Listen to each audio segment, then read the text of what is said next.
What's up guys, and welcome back to another video. And today we are going to have another Stock Car Extreme video, and today we are going to be racing the mighty Porsches versus the mighty Ferraris.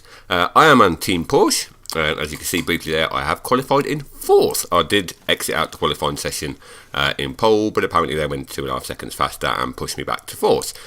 So we're going to start the race in this. We're in 4th spot, good starting spot. We have 2 Ferraris in front of us, and I'm going to try my hardest to try and get a good start off the line. I'm going to do full comms over this video as well. We've got the in-car and out-car view, and as you can see, my start is absolutely terrible. I'm actually getting pushed along by the Ferrari. I'm that slow. So I've lost a couple of spaces already, so I'm down to 6, is it? Yeah, 6. So rather than trying to be attacking into the first corner, I'm having to be quite defensive. You can see in the background one of the Ferraris is in the gravel, having a few issues. You can see a few of these cars are quite slidey. Your tyres do start off cold and you do have to heat them up, so it gets interesting, as you can see with this one here, as he gets on the grass a bit too much. Lights up the rear tyres and fires off, and then blocks everybody else behind me, so that works out quite well for me. I can concentrate on chasing these guys down now without having to worry too much about the cars behind me. So we come to this corner and just sneak up to inside them two, let them have a battle. The blue Porsche gets his back end out and loses some momentum, so I can cruise past those two. I say that I'm going to be doing full comms on this. One of you guys mentioned you'd like to see me do some more comms over the video footage as well, so I thought, what the hell, I'll give it a go, see how it works out. This is one of the mods I've downloaded as well. This is the Brands Hatch track. It comes with the Indy and the GP circuits, and this is the full GP version. The cars we're using are also a mod as well. It's a Ferrari F430 versus Porsche 997, is it? I'm not too sure, but correct me if I'm wrong. So yeah, these cars sound absolutely amazing. They drive absolutely awesomely, but my favourite out of the two is the Porsche. I wasn't expecting it to be my favourite. I thought I'd hands down I would love the Ferrari, but the Porsche for me just feels a little bit more stable. I've fiddled about with the tuning options a little bit on it. I'll give it a bit more rear wing just to help with the back end and get the traction down out the corners. And what else did I do? Increase the rotation of the steering as well, just to help with my wheel. And I think that was about it. When you get into the suspension and the anti-roll bars, I haven't started messing about with them yet, because it's just, there's a lot to do, hell of a lot. You can adjust each one independently, so you can do the front left or you can do the front right, or you can make them symmetrical so it changes both of them. So yeah, but from my experience, it doesn't. You don't have to fiddle about this with the settings too much. You can just pretty much get in, add a bit more wing, and then you're good to go. So back to the race, currently in 4th again, so we're back to where we started, and I'm chasing these 3 Ferraris down in front of me. These guys are pretty damn fast. I'm racing without the racing line as well, which those of you who watch my Forza videos, especially the live replays, you know I do use the racing line, as many of you guys do as well.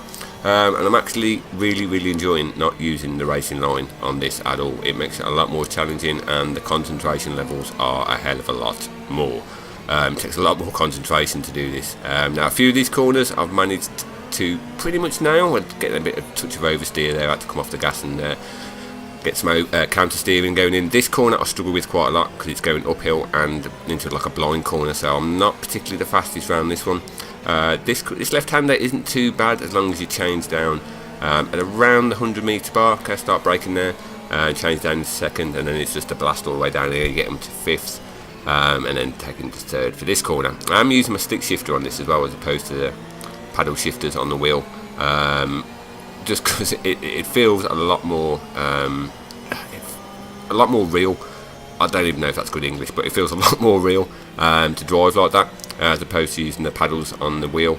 And I'm just really enjoying it. But I'm going to be doing a review of my wheel and my shifter really soon, because I have been contemplating getting the 3 pedal set as well.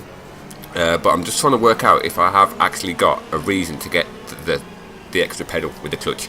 Yes, I know it makes it a lot more realistic when you've got the clutch pedal, but realistically, am I going to use it in Forza? Possibly not, because it will be slower overall, because I've got the auto clutch set up on my wheel and using the paddle shifters. I don't think I'll be able to go any faster than that, and when I'm racing I want to try and go as fast as I can using the wheel, so that's just going to slow me down. So that's one reason why I won't be getting the pedals. On this as well, there is an auto clutch feature. I don't believe it's any different at all if you drive automatic or manual. or if you turn the clutch on, I don't think you're any faster with it, so I've got no benefit to buy it with this as well. So at the moment I've just got my Fanatec, not Fanatec, I keep calling it Fanatec all the time. I've got my Thrustmaster TX wheel, and the shifter that goes with it. The shifter is really high quality as well. I've got it set in the sequential one rather than the H pattern one, and it does feel like a touring car when you're racing around, just knocking it forward to go down gears and pulling it back to go up a gear. It is absolutely amazing. I have no fault with it. It's quite expensive. I think it's about £112, I think it was. So it is quite an expensive accessory, but am I disappointed in it?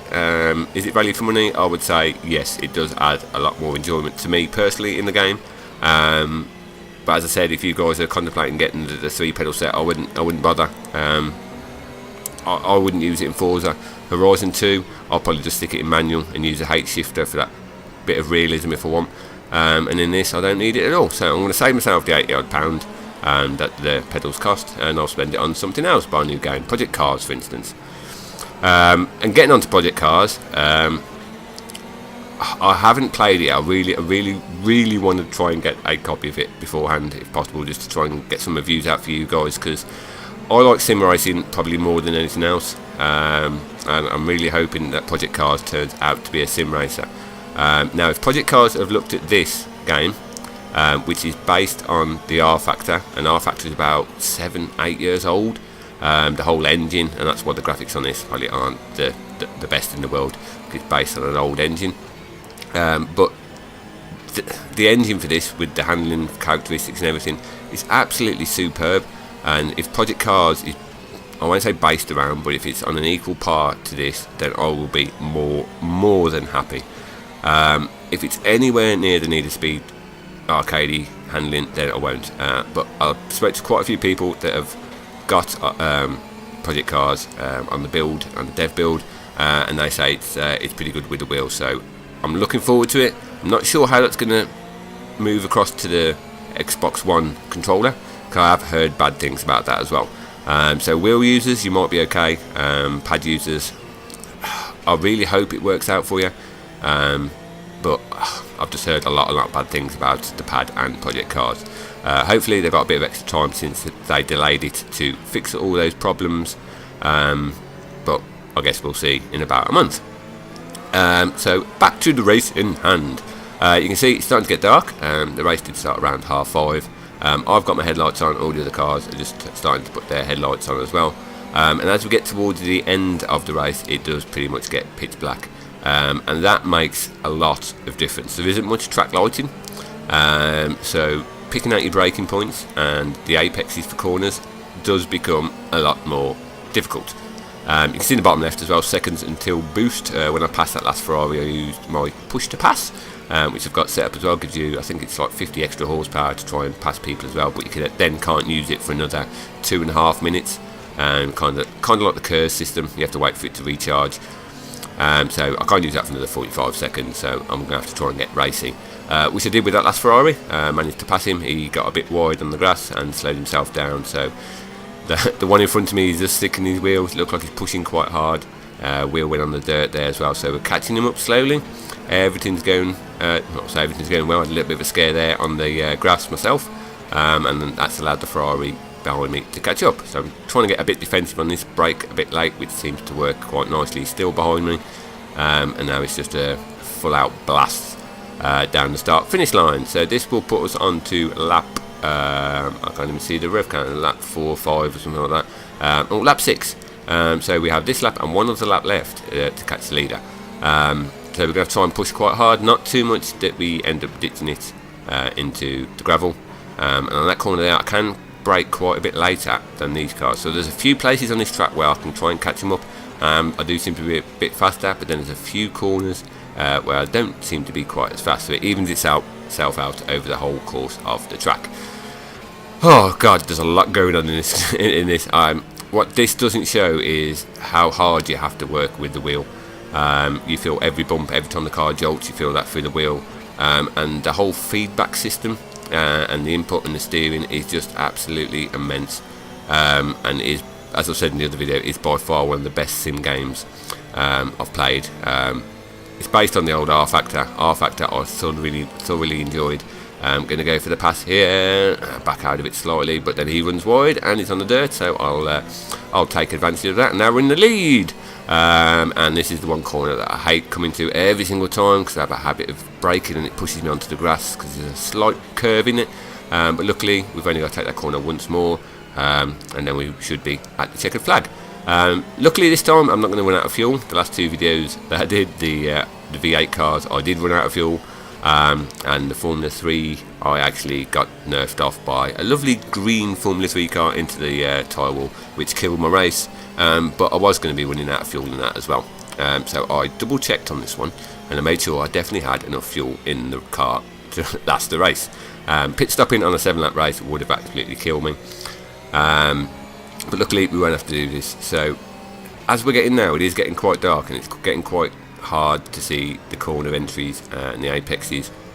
So I know I've got a bit of a lead. I can look out my rear view mirror, even though I can't see a lot out of it because that huge wing's in the way, but I can kind of see I've got a little bit of a gap between second place. So I'm trying to be careful, but not too careful that I end up being super slow and then have to get all defensive and have a crash. This is another corner that if you get right you can get loads of speed coming out of it. I did lose the back end slightly there, so it slowed me down a little bit, but as you can see in the bottom right, the other cars are about 7 or 8, 9, 10 car lengths behind, so I've probably got about a second and a half lead over them.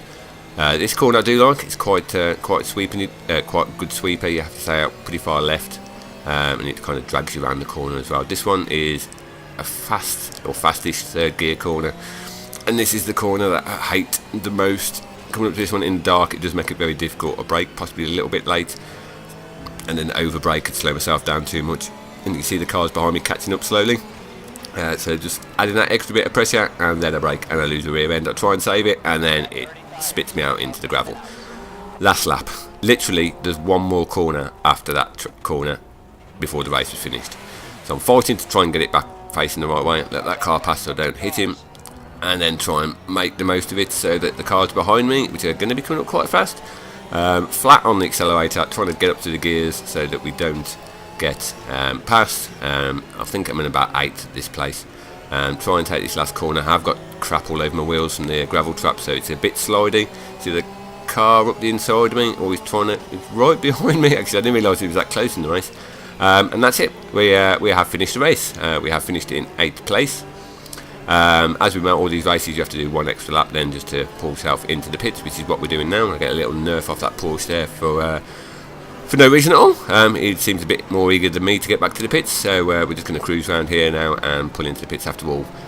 So there you go, guys. That was the Porsche versus Ferrari, with the Porsche winning until the last but one corner, and then the Ferraris won. So we finished in 8th, which won. We've actually finished this time, so that's a bonus. We didn't run out of fuel. And 8th isn't too bad. I had one mistake in all those laps, and that kind of pushed me to the middle of the pack. There's 15 cars in this race, so yeah, we did finish middle pack. So there you go, guys. I hope the commentary's been okay on this.